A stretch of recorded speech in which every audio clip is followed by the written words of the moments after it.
of Zimbabwe have become cowards, and they no longer want to fight for Zimbabwe, they want to fight for South Africa. Whether there's Operation Dudula or March and March is none of Zimbabweans' business. Their job is to fix their country. That is their job.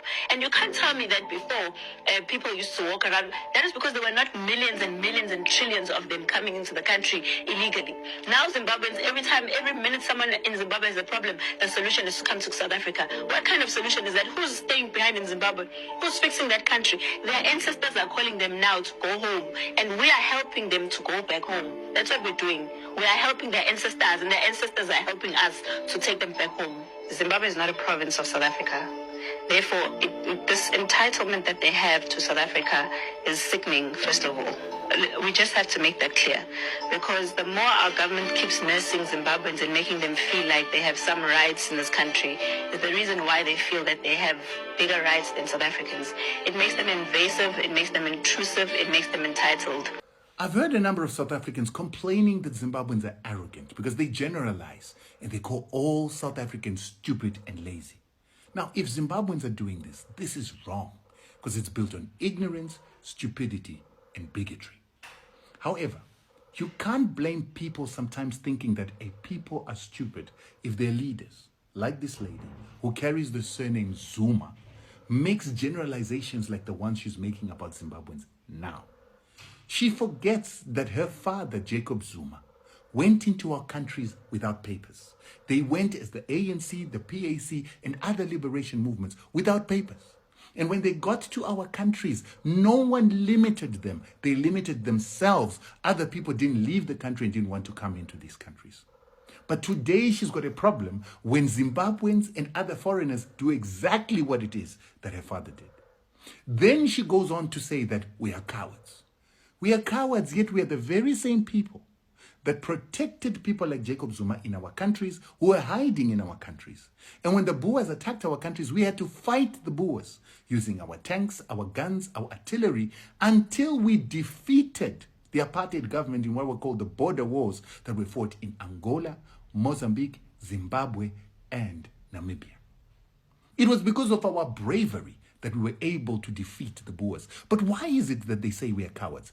It's clear why they say we are cowards. It's because they expect us, who were put under sanctions for 24 years, illegal sanctions by the West, that caused our people to live as refugees, just like their fathers, what Zuma did. They expect us to go and fight our own government and overthrow the ZANU-PF government. Why were we supposed to overthrow our government when we knew that it was imperialism, illegal sanctions by the Western world to punish us for taking land, that was causing our suffering? Why couldn't we run to the next door neighbor who ran to our country when they were suffering under imperialism? And another thing, why should we overthrow our government instead of you overthrowing your government that has failed you as black people much more than our government has failed us? Now, I know a lot of the 30% metric pass will struggle to understand what I'm saying, so let me break it down for you. Zimbabwe is one of the only countries in Africa that took its land, put it back in the hands of the people, took the mineral resources, put them in the hands of the people. We own the mines, we own the farms, we own the banks, we own the insurance companies, we own the telecommunications companies, we own our economy. And this is the reason why Zimbabwe was able to break out of sanctions after surviving those sanctions for 24 years, and we built an economy, according to the IMF, that's worth $53 billion US, shared by 16 million Zimbabweans. You as black South Africans, on the other hand, were not empowered. You were not given land, not given your mineral resources, not given your economy back. So you own no banks, no insurance companies, no telecommunications companies, no manufacturing, no farming, nothing. As a result, you have an economy that is 7% of the South African economy, while whites, Indians, and Chinese own 93% of your economy. This means that the black GDP of South Africa is 28 billion, shared by 56 million black South Africans, plus the foreigners that you don't like, that number 1.8 million. Jacob Zuma said that the problem of South Africa began with white people coming to South Africa. They own your economy, they control your economy, they are the problem. Why do you blame Zimbabweans for your failure to take your economy back? That was Rutendo Mutinyarare's response on Jecinta Ngobese's video, as always demeaning and disrespecting South Africans and undermining their capabilities. So now watch the next video. The wise man, his grandfather, President Robert Mugabe, speaks.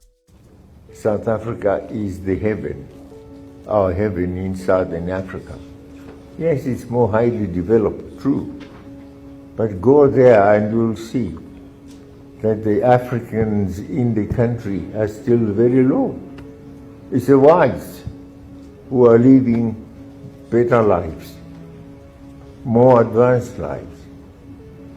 In Soweto, the lives of the people are very elementary.